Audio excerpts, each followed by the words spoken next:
Hey everyone, welcome to another edition of my live tea tasting. I've got a great, I always call them blends. I've got a great tea for you guys today, and I'm really looking forward to tasting it.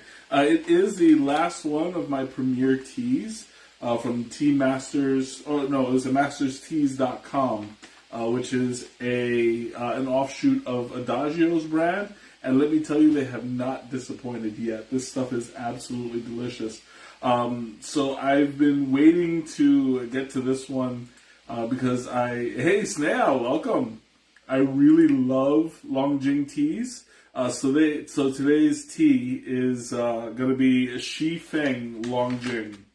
Feng Jing is a Chinese green tea that is pressed. Hey Ma, hey Zam, welcome. It's a pressed tea, but a smaller version of the one that I did a few weeks ago, where the leaves were like that big. So this one is more on the short side, but as you can see, it's kind of like the standard pluck, which is 2 leaves and a bud. You can actually see them on there. If I put this, oh yeah, absolutely. I'm welcome, Zam. I'm glad that I've become international at this point. So we've got the 2 leaves and a bud right here, and they've been pressed. I don't know if that was intentional because not all of them have it, but this one for sure does.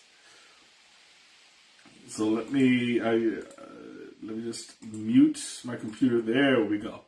Don't want any of that background noise. So we'll take a look at the wet leaf, which is still pressed, and there's not much of a difference in size, but you will see that we can now open them, and so you see the 2 leaves right here. Hey Pops, welcome. I don't know if I can open up this second leaf. What's this tea called? This tea is Feng Jing. And it was produced in Zhejiang, China. So let me open up this a little bit. There we go. I kind of ripped it up a little bit. That's okay. So you can see right here, it does open up a little bit more. I kind of butchered this one right here. Feng Jing. So that's SHIFENG LONGJING. So yeah, it is a bit of a mouthful. Hey Izzy, welcome. Glad you guys can make it. So this is a green tea, and it's lightly oxidized. So you're going to be on the lighter end of green teas. So I understeep this just a little bit just to play it safe. I still put it for the full 3 minutes, but instead of 180 degrees, I steeped it at around 165, 170, just to adjust the temperature so that it was able to get out enough of the flavor with the time, but not enough to burn it. Now it does say here that you have to do it for about 2 minutes, which is fine for a green tea. I usually do it for 3 at a lower temperature because the longer you have it in there. Why do I look so tan? It's the light. Actually, no. We had a really, really hot day last Sunday, and we went out to Richardson Farms.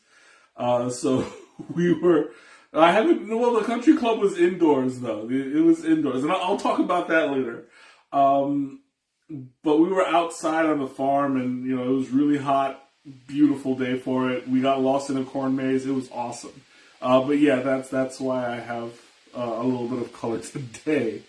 But speaking of color, nice segue. This here has a beautiful yellowish golden color right here. Look at how clear that is.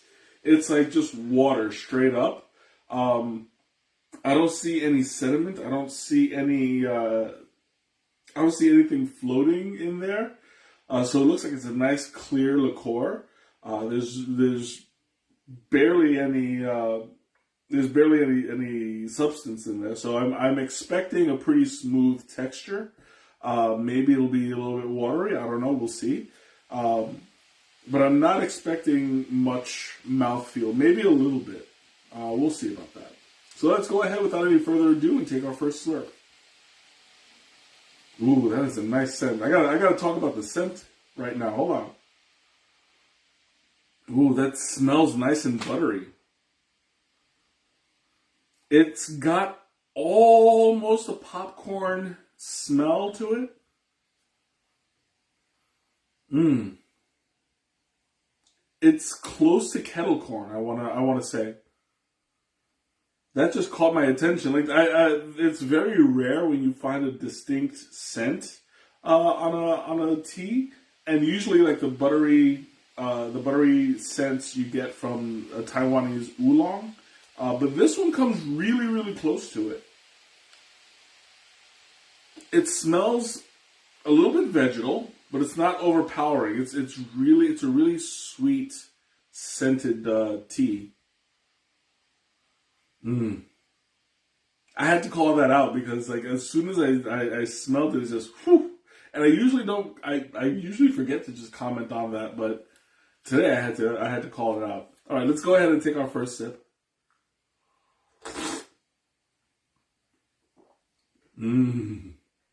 Oh, that is really nice.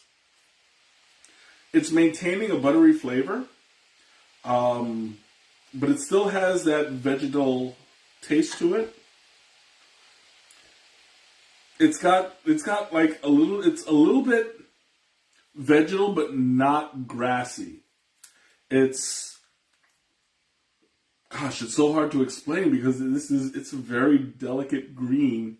Usually if it tastes like super green, that grassy flavor is really strong. But this one is not bad at all. It's like, I'm just getting, let me see.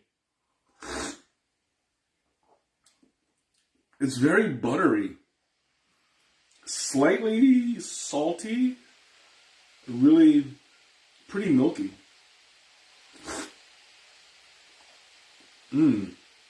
Oh, that is beautiful. I love the way that it just like kind of melts in your mouth. And the flavor takes a while to dissipate. It's not a fast burning taste. It's not slow either. Like it kind of just melts over your tongue. There's not, like I mentioned before, there's not a whole lot of mouthfeel to it. It's pretty smooth, pretty light on the palate.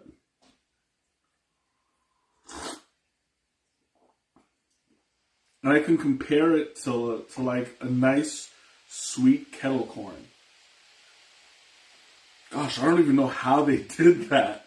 Like I'm kind of amazed because you can't really get this kind of a flavor from any green tea.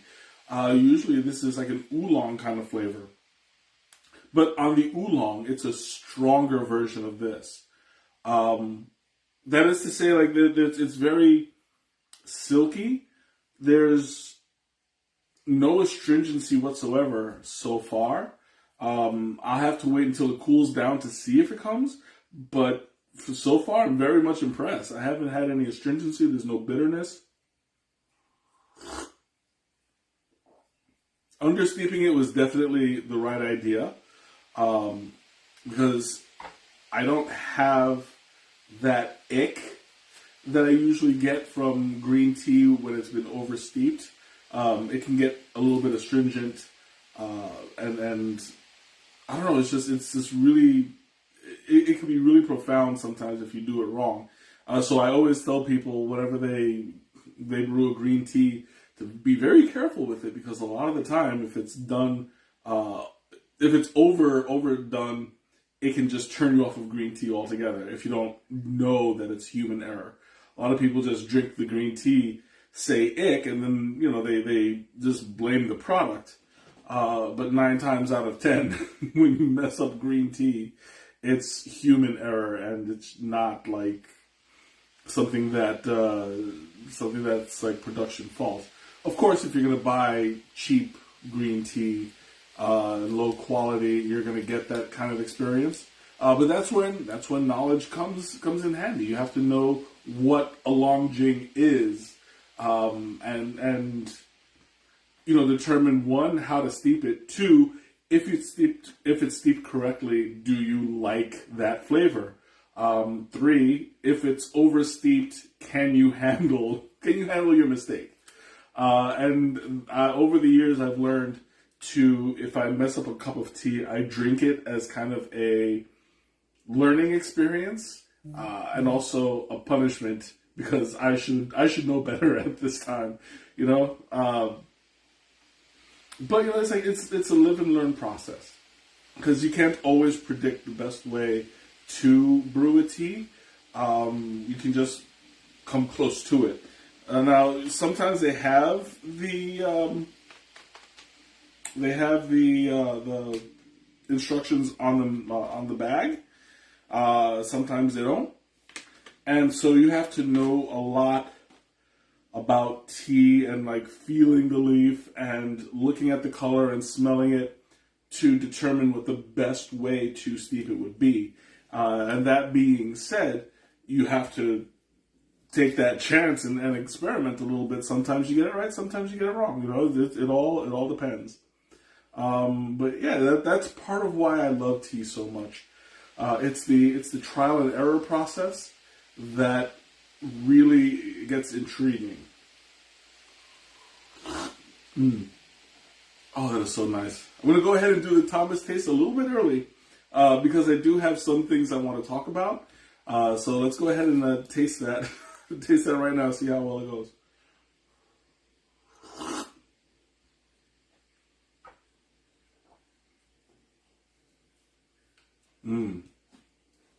Oh, that is really nice. There's a certain kind of sweetness in there. Not a sugary sweetness, not a honey sweetness, but that sweetness that you get from like that buttered popcorn, kettle corn kind of sweetness. Is very, very light.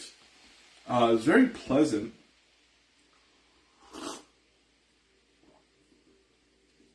And the mouthfeel, that mouthfeel has a little bit more weight on it than I thought it should have. It's sitting on my tongue pretty well, and it's like the flavor swirls on my palate as I speak, and it's aerating out pretty well.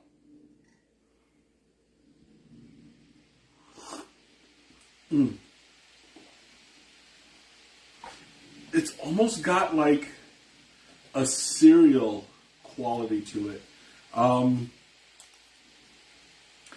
Kind of like a milk with like a Cheerios, like a Honey Nut Cheerios kind of taste to it. It's a little bit surprising, because as it cools down, it's getting a little bit sweeter, but a little bit on the oat side. Wow, that's I'm really enjoying this. It's surprising, because I've never had a long Jing that tasted like this before.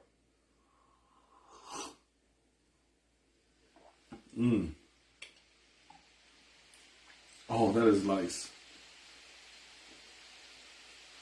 Whew. Okay, I'm gonna.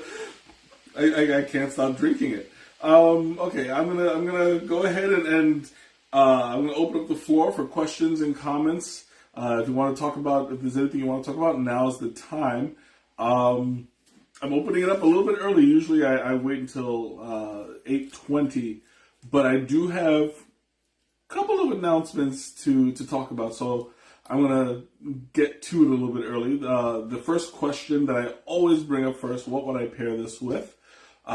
Being that this is like a semi-sweet, salty, buttery kind of flavor to it, this is going to be a little bit tricky to pair. Something that goes well with like a butter, maybe a roasted chicken, like a nice grilled chicken sandwich or something like that. something that's not too light, not too heavy. I mean, get some nice white chicken meat on there. I had another one, mashed potatoes. This would go very well with mashed potatoes. A little bit of gravy, a little bit of chicken gravy, some vegetables. This is really nice.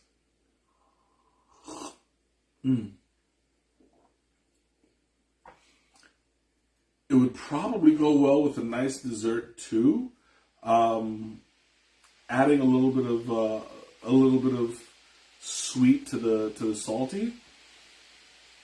I would say maybe like an ice cream, like a vanilla ice cream or a cookie dough, something along those lines. A little bit light on the cinnamon, but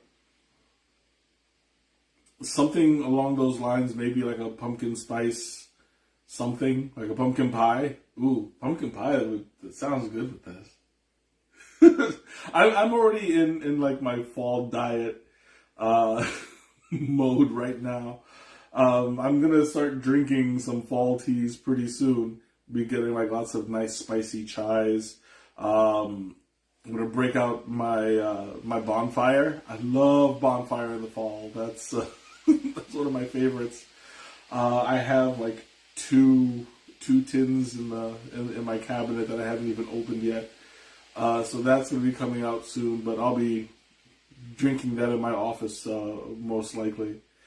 Anyway, so go ahead, keep on throwing questions at me. I do have a couple of announcements. So, going back to my time at the country club, so I have gone there for a meeting for the tea festival, and we're still in the process of organizing it, and things are moving along pretty well. We have a timeline, so right now we're still working towards the April 13th and 14th date for the show itself, but the 12th is going to be loaded, so that's more information for the vendors, nothing to really worry about. We have a website domain, and we'll be releasing it soon once it's actually up and running. I will be working on that. I'll be working on some of the copy. I'll be working on some of the design, like some of the pictures. We have somebody who's working on the navigation right now, so that's going to be up and running pretty soon. I'll be writing some of the copy, and once I get more stuff done, then we'll be releasing the web address.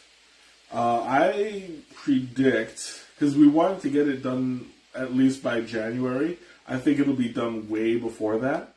So yeah, we'll be doing that. We'll be also doing a call for volunteers. So if you're in the Chicago area and you're kind of interested in learning more about volunteering, go ahead and send me a DM, and I will answer it for you. Hey, Miriam, welcome. I just saw you pop up there.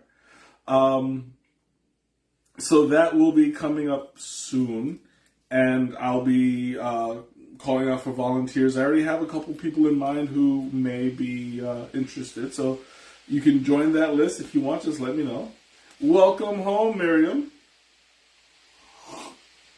And also, for the next the next announcement.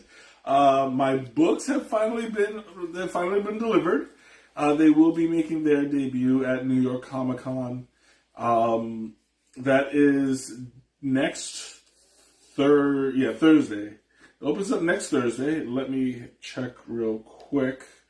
I always forget it should be booth 4562, but wow.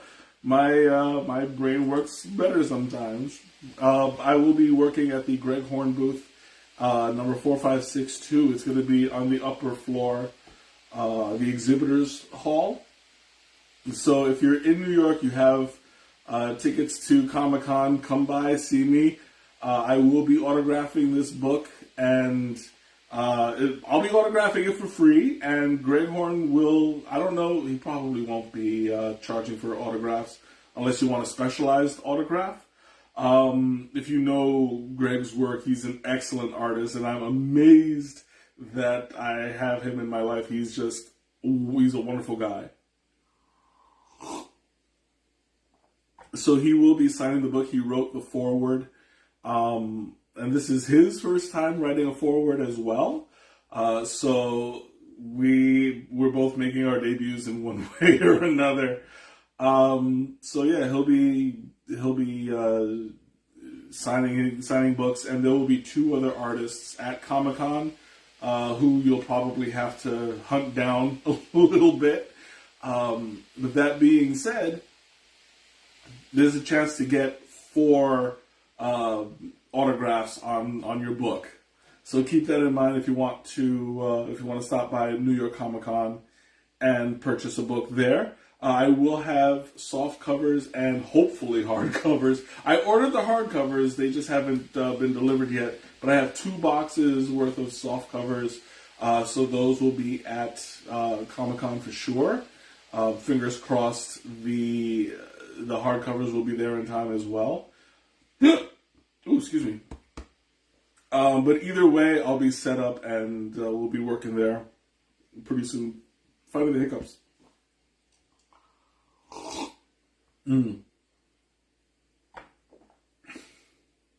Accidentally did a Thomas taste there, but no regrets. Ooh, that stuff is still good. It's cooling down still. And I'm getting more of that popcorn flavor. That I keep calling it popcorn. It's kettle corn because it's not as savory as regular popcorn is.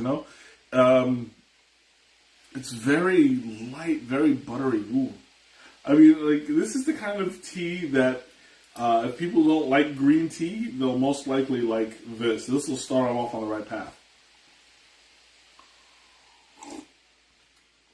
I'll even have Sneha try some because it's not very astringent at all. Like I'm getting nothing.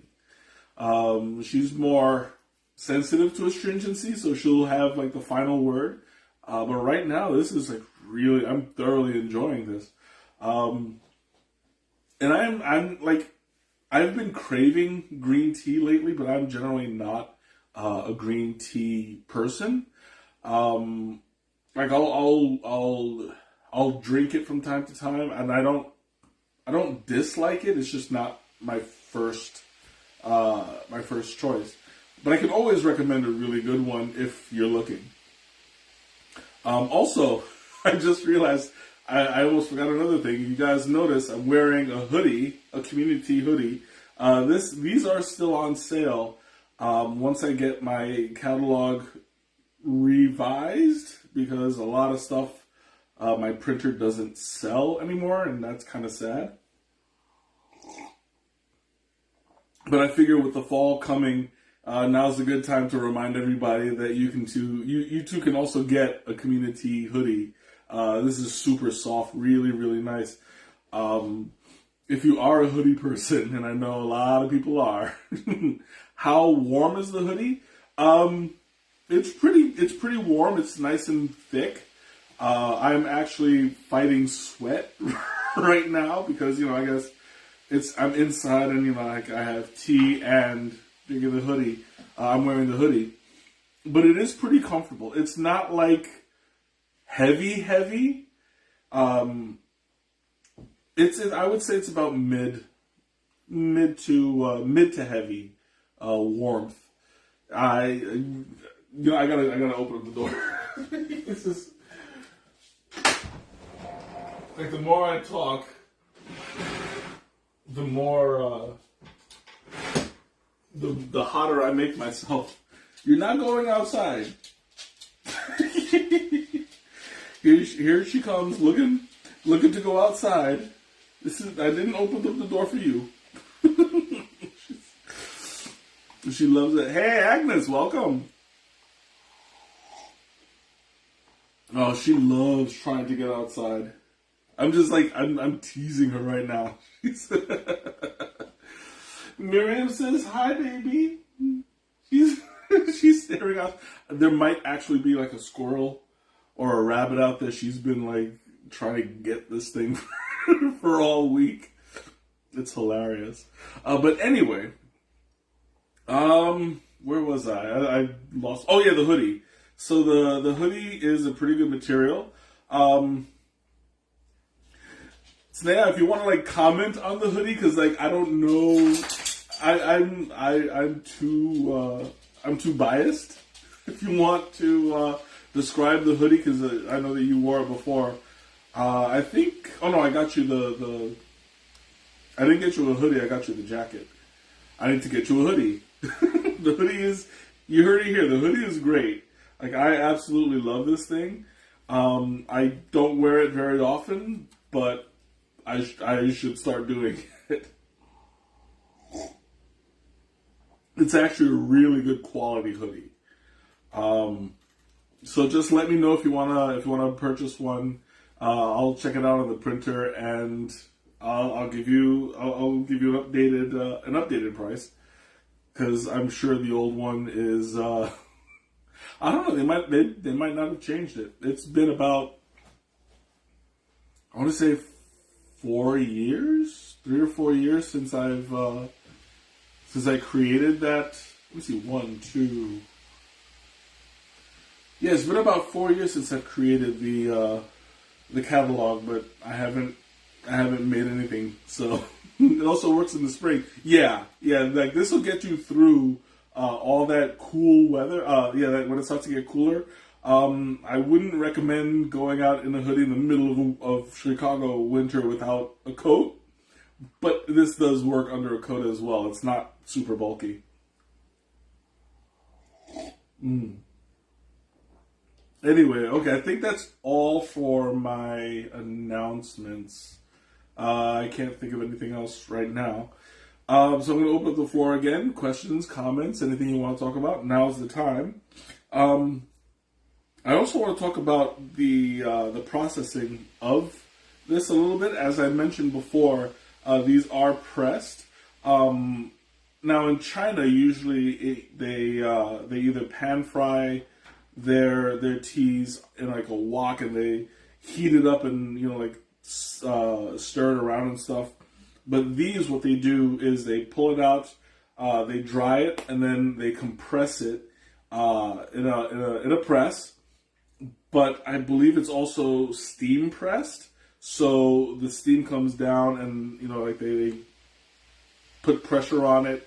The steam stops the oxidation from happening. So that's what keeps the yellow-green color on here. So you can see, like, it's not full green. I've seen greener teas. This one is more like a yellowish tint to it. And yellow teas. This is really close to a yellow tea. Now that I think about it, technically it's a green tea, but I guess in spirit it's a yellow tea. Yellow teas tend to be a little bit sweeter than green teas. So it looks like it's gone through some of that processing, and that explains like the yellow tint to it. But normally yellow teas get sweltered, which means they keep it in the baskets right after picking it. They keep it in the baskets for about 5 to 8 hours and let the heat generate internally, and then they pour it out and start the processing. So that's not a very popular practice. Especially, I had a discussion about this in Assam, where you can't do it in India, especially with the Asamica teas, because they are very hardy and they're very strong, and they just won't, like, if you swelter them, it'll ruin the whole taste.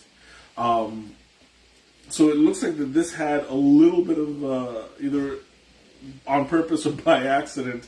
It has a little bit of that sweltering process. Hey, Mona Lisa, welcome.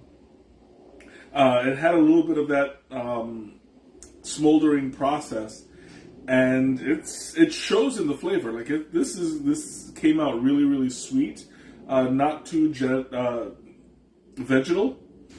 and it's not too bitter at all. I love it. Even after half an hour, this is just, it's maintaining that buttery flavor, and I am super impressed. So it looks like my time's up. Thanks so much for joining me tonight. This has been an amazing tea. I will be posting the link in the description. So if you want to try it out yourself, I definitely recommend it if you like green teas or even if you don't like green teas. So until next time, have a great weekend, a wonderful week, and I'll see you next time. Bye!